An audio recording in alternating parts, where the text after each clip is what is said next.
Bismillahirrahmanirrahim. Alhamdulillahirabbil alamin. Wassalatu wassalamu ala asyrafil anbiya'i wal mursalin. Sayyidina wa maulana wa habibina Muhammad wa ala alihi wa ashabihi ajma'in. Amma ba'd.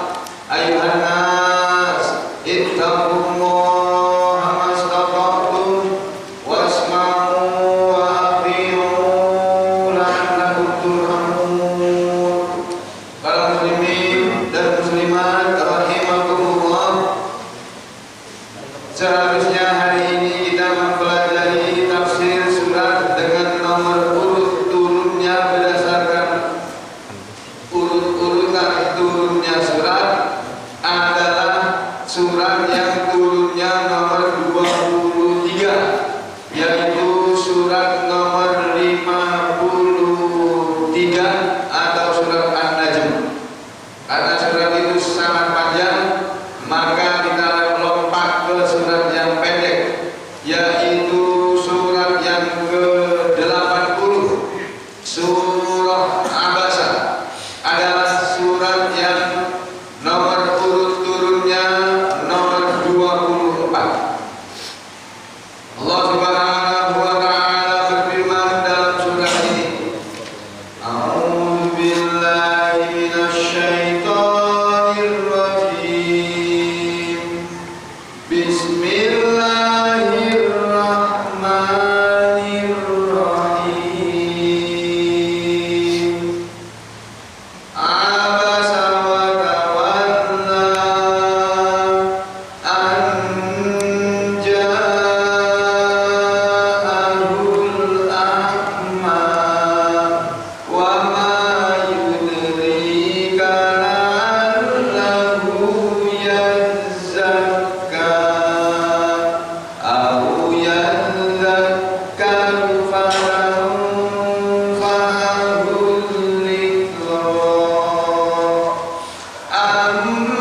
Dengan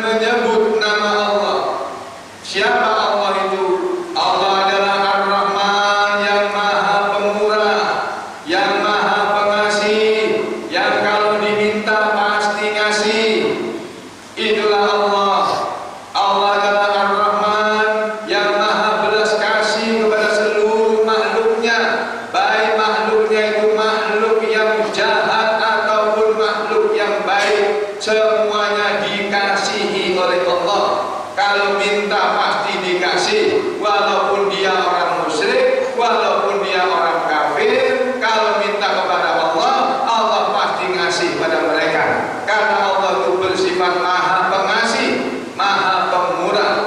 Tetapi sifat Ar-Rahman, sifat belas kasih Allah yang seperti ini hanya berlaku di dunia saja. Selama masih di dunia, orang yang baik atau orang yang jahat akan diberi oleh Allah kebutuhan mereka hidup di dunia. Kalau mereka meminta sesuatu, akan diberi oleh Allah apa yang mereka minta. Tetapi itu hanya berlaku di dunia saja. Sedangkan kalau sudah di akhirat, orang-orang yang kafir, yang musyrik, yang munafik, yang fasik, yang zalim, yang zindik, tidak lagi akan dibelas kasihani oleh Allah. Cukup sudah hidup mereka di dunia dengan bersenang-senang. Cukup sudah hidup mereka di dunia dengan tidak mempedulikan kepada Al-Quran. Cukup sudah mereka hidup di dunia dengan berfoya-foya, memuaskan keinginan dan hawa nafsu mereka tanpa pernah berterima kasih atau bersyukur kepada Allah penciptanya. Dan Allah itu juga adalah Ar-Rahim, yang maha penyayang. Dia bersifat belas kasih, yang belas kasihnya yang namanya Ar-Rahim ini hanya diperuntukkan untuk orang-orang yang beriman saja, baik di dunia ini bahkan sampai di akhirat nanti. Orang yang beriman di akhirat akan tetap dibelas kasihani oleh Allah karena keimanan yang ada pada mereka. Makanya marilah kita semuanya menjadi orang-orang yang benar-benar beriman. Beriman jangan separuh-separuh, jangan setengah-setengah. Beriman jangan 99,9%, tetapi 100% mutlak keimanan itu mestinya kepada Allah. Kita belajar menuju kepada keimanan yang sempurna. Bapak-bapak, ibu-ibu, muslimin dan muslimat rahimahumullah, itulah makna dari Bismillahirrahmanirrahim. Kemudian pada ayat yang pertama dari surah Abasa ini Allah Ta'ala berfirman, Abasa, dia telah bermuka masam, wa tawalla, dan dia telah berpaling, dan dia telah memalingkan wajahnya. Karena atau bahwasanya ja'ahu, telah datang kepadanya, telah datang kepada orang yang bermuka masam dan berpaling ini tadi. Siapa yang datang? Al-A'ma, orang yang buta. Dia bermuka masam dan dia berpaling karena datang kepada dia orang yang buta. Wa ma yudrika, dan apa yang memberitahu kepadamu wahai Muhammad, la'allahu, barangkali dia yazakka, dia akan mensucikan dirinya, dia akan membersihkan dirinya. Maksud kalimat ini dalam bahasa kita, wa ma yudrika, yang terjemahan letternya adalah dan apakah yang yudrika, memberitahu kepada kamu Muhammad sehingga kamu tahu.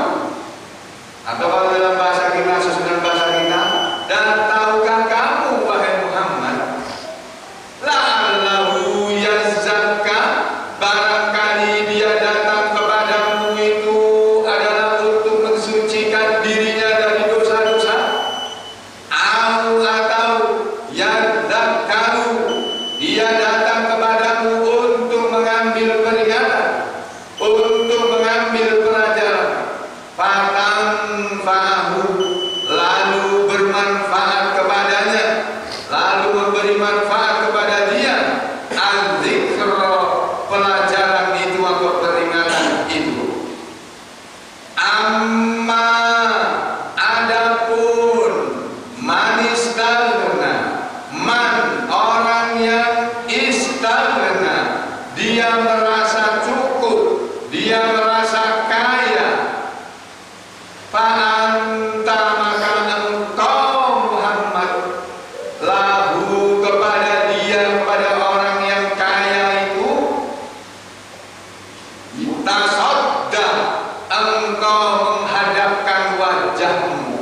mensucikan diri.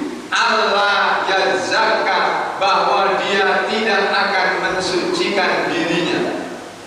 Dan tidaklah menjadi tanggungan kamu Muhammad apabila orang yang kaya itu tadi tidak mau mensucikan dirinya. Kemudian wa amma, dan adapun man, orang yang ja'aka, dia telah datang kepadamu, yas'a, dengan segera, dengan berjalan kaki, wa huwa, dan dia orang yang datang kepadamu berjalan kaki atau bersegera itu tadi, yahsya, dia orang yang takut kepada Allah walaupun dia miskin dan buta kedua matanya. Fa'anta, maka engkau Muhammad, anhu, terhadap dia, talaha, engkau memalingkan, engkau menoleh, engkau memalingkan wajah darinya. Kala, janganlah begitu wahai Muhammad. Innaha, sesungguhnya dia, sesungguhnya apa yang engkau ajarkan itu adalah tadhkiratun, suatu peringatan, suatu pelajaran atau peringatan. Faman, maka siapa saja, maka barang siapa yang sya'a, dia mau, dia menghendaki, zakarahu, dia akan mengambil pelajaran kepadanya, dia akan mengingatnya, mengingat pelajaran yang engkau sampaikan itu.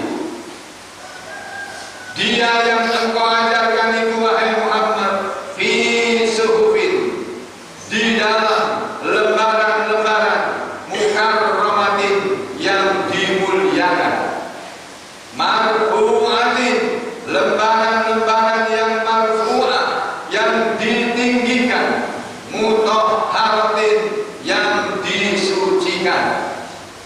Lembaran-lembaran yang dimuliakan dan ditinggikan dan disucikan itu tadi, bi aidi, di tangan saharatin, para utusan-utusan.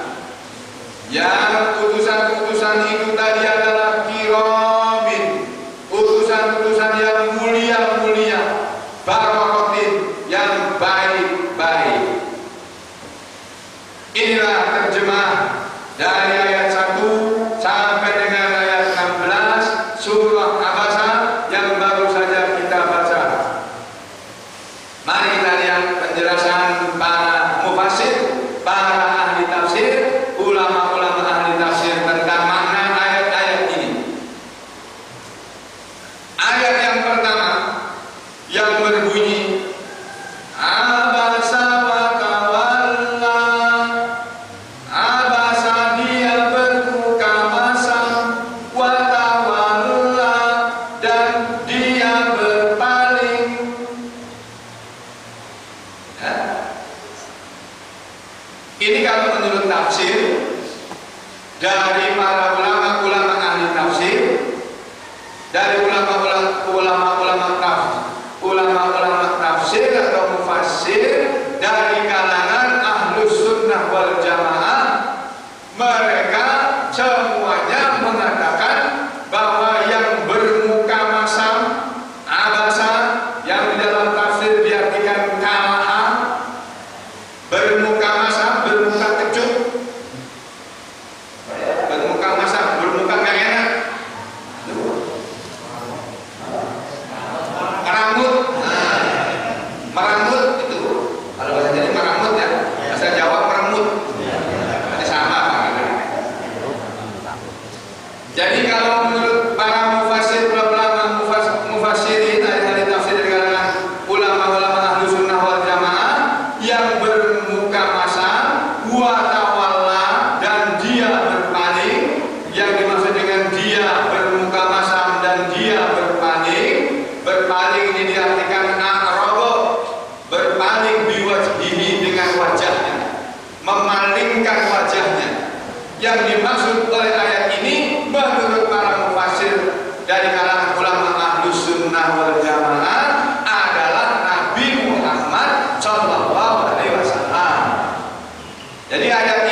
bunyi anja'ahul a'ma itu ai yaitu li'an. Ini maknanya li'an karena ja'ahu datang kepada beliau Nabi al-a'ma orang yang buta. Siapa orang yang buta ini? Wa dan dia ini adalah Ibnu Ummi Maktum, anak laki-lakinya Ummi Maktum. Bapaknya nggak tahu siapa. Abdullah bin Ummi Maktum ini ya. Jadi dia adalah Abdullah bin Ummi Maktum. Namanya yang keren, yang terkenal itu Ibnu Ummi Maktum. Wa ismuhu, sedangkan namanya dia sendiri, nama lengkapnya adalah Abdullah ibnu Suraih ibni Malik ibni Rabi'ah al-Fihriyu min Bani Amir Bani Lu'ay. Lengkap ya. Abdullah bin Ummi Maktum ini adalah salah seorang muadzin Rasulullah SAW. Selama Rasulullah SAW hidup, beliau mempunyai 2 orang muadzin. Setiap kali akan sholat subuh, zuhur, asar, maghrib, isya, muadzinnya ya cuma itu. Dan itu yang baik begitu itu. Setiap masjid punya muadzin sendiri. Harus itu. Muadzinnya itu jangan semuanya jadi muadzin.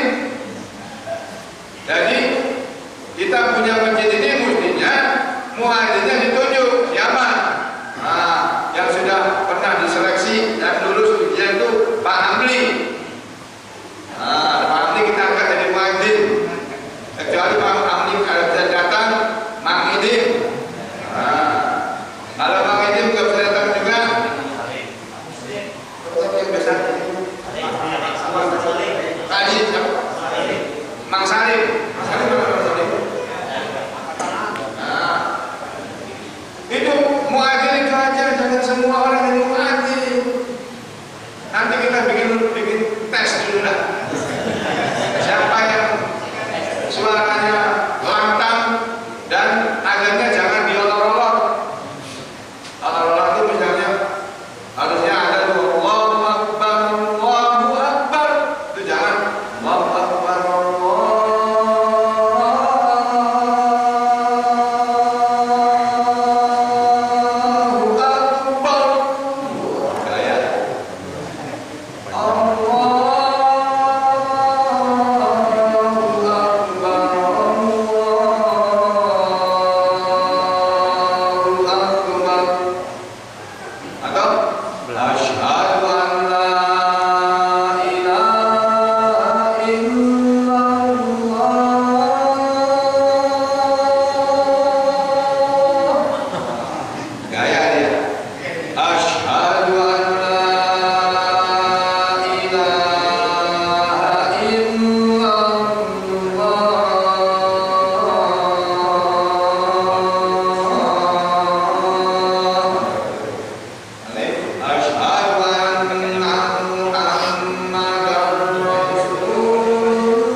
Ya, beginilah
sesuai dengan aturan. Ya, paling panjang itu 6 harokat, nggak sampai itu.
Ada orang Islam jarang yang begitu itu. Malah yang terjadi sebaliknya itu.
Abdullah bin Mas'ud tidak tahu annahu bahwasanya Nabi mukbilun ala ghairihi, sedang menghadapkan wajah beliau kepada selain dia, hatta sampai dhaharatil karahiyatu, dhaharat tampaklah al-karahiyatu, kebencian, ketidaksenangan dari Nabi fi wajhi Rasulillah, pada wajah Rasulullah SAW, karena qat'ihi, memotongnya Abdullah bin Umi Maktum kalamahu, omongan Nabi.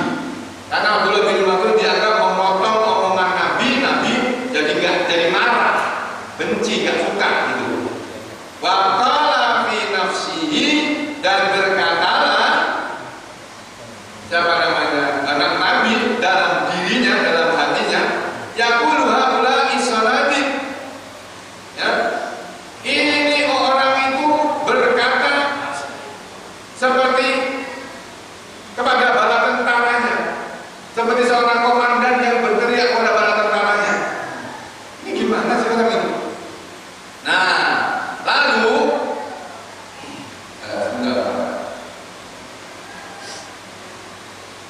berkatalah mereka, yakni orang-orang yang sedang diberi pelajaran oleh Nabi tadi, sekelompok orang tokoh-tokoh Mekah tadi, ketika melihat kedatangan Abdullah bin Umi Maktum dan memaksa pada Nabi untuk membolehkan dia mendengarkan pelajaran yang Nabi berikan kepada tokoh-tokoh Quraisy tadi, tapi Nabi tidak menghiraukan, dan Nabi memperlihatkan rasa tidak senangnya dengan bermuka masam dan memalingkan mukanya.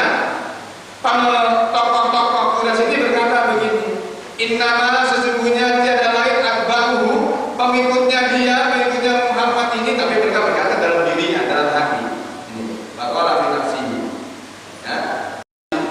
Jadi orang-orang tokoh-tokoh Quraisy, orang-orang kaya, konglomeratnya orang-orang Mekah pada waktu itu, berkata mereka, ini yang mengikuti Muhammad kok al-imyan gini, orang-orang buta gini, wal abid, dan hamba-hamba sahaya, wassalafah, dan orang-orang yang rendah itu. Kenapa pengikutnya Muhammad orang-orang kayak begini? Karena orang-orang kaya biasanya menilai orang dari penampilannya, ya, menilai orang dari derajatnya, tidak melihat orang dari hatinya. Kalau Allah melihat orang dari hatinya, asalkan hatinya baik, dia pasti akan mengeluarkan kata-kata yang baik, dia pasti akan berbuat atau bertindak yang baik. Tapi kalau orang dasar hatinya itu belum baik atau kurang baik, maka yang muncul dari mulutnya biasanya sesuatu perkataan yang kurang baik, atau yang kurang tepat, atau perilakunya juga seperti itu. Nah, ini komentar para orang-orang kaya mengatakan, ini pengikutnya Muhammad orang-orang buta, hamba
berkata, marhaban biman atabani fihi rabbi.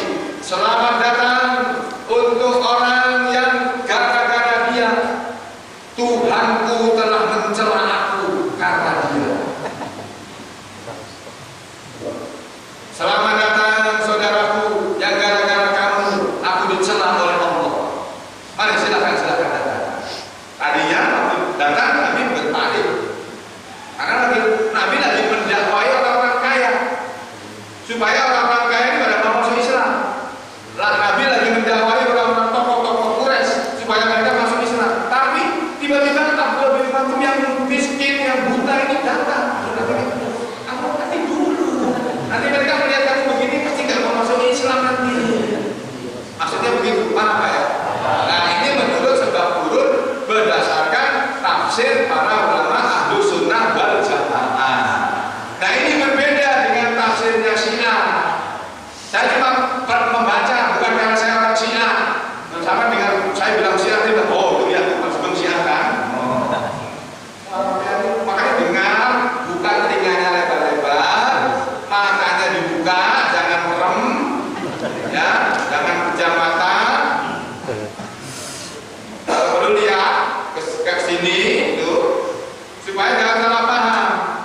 Menurut kitab-kitabnya orang Syiah yang kebetulan saja saya pernah membacanya dan diajarkan oleh orang yang mengajarkan kepada saya, ini ada Habib namanya, sudah almarhum ya.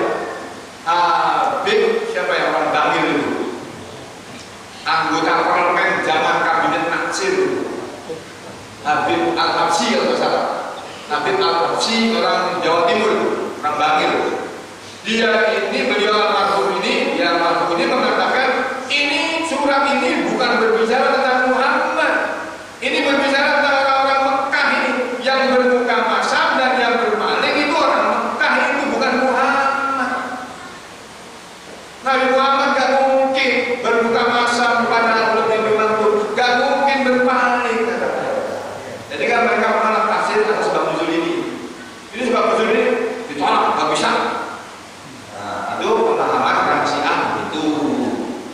Ya udah, biarin aja orang Syiah begitulah. Ya, makanya di sini sahih Pak, ini hadis ini.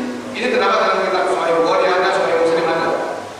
Riwayat tentang sebab turunnya ayat ini ya.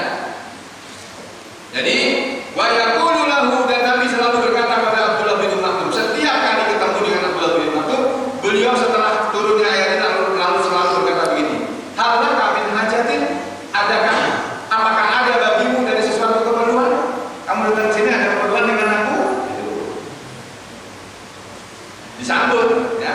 Wastahrafahu, dan Nabi pernah memberi wewenang kepadanya, memberi tugas kepada Abdullah bin Maktum al-Madinah, menjadi penjaga kota Madinah marwata ini sebanyak 2 kali ya, fi ghazwata ini dalam 2 peperangan yang ghazahuma, Nabi ikut berperang pada kedua peperangan tadi. Jadi ketika Nabi berangkat perang itu semua muslimin harus ikut berangkat perang, tidak boleh ada yang tinggal, kecuali orang yang cacat, kecuali orang yang buta, kecuali orang yang diberi tugas oleh Nabi untuk menjaga anak-anak dan perempuan. Tapi kalau Nabi nggak ikut berangkat, itu pasukan masih boleh izin. Tapi kalau Nabi berangkat, pasukan nggak boleh izin. Pokoknya berangkat. Itu aturan Islam kayak begitu. Kalau komandannya berangkat, anak buah harus berangkat semua. Kalau komandannya nggak berangkat, cuma juru-juru, silakan boleh minta pamit. Dan saya minta pamit dan kenapa? Perutku sakit dan. Nah, tapi kalau komandannya berangkat, sampai harus berangkat. Ini ajaran Islam kayak begitu, yang mendidik seperti itu. Nah, kalau Anas bin Malik berkatalah Anas bin Malik, para itu maka aku pernah melihat dia, aku lebih itu Yaumal Qadisiyah, pada hari peperangan Al-Qadisiyah, alaihi dir'un, dia memakai baju besi, wa ma'ahu rayatun sauda, dan bersama dia ada bendera hitam. Dan hitam bendera tanda ini jangan diserbu orang-orang lemah nih. Kalau bendera putih kan bendera menyerah, kan? Bendera menyerah atau bendera putih. Nah ini bendera hitam. Jadi begitulah kisah sebab ini. Nanti salah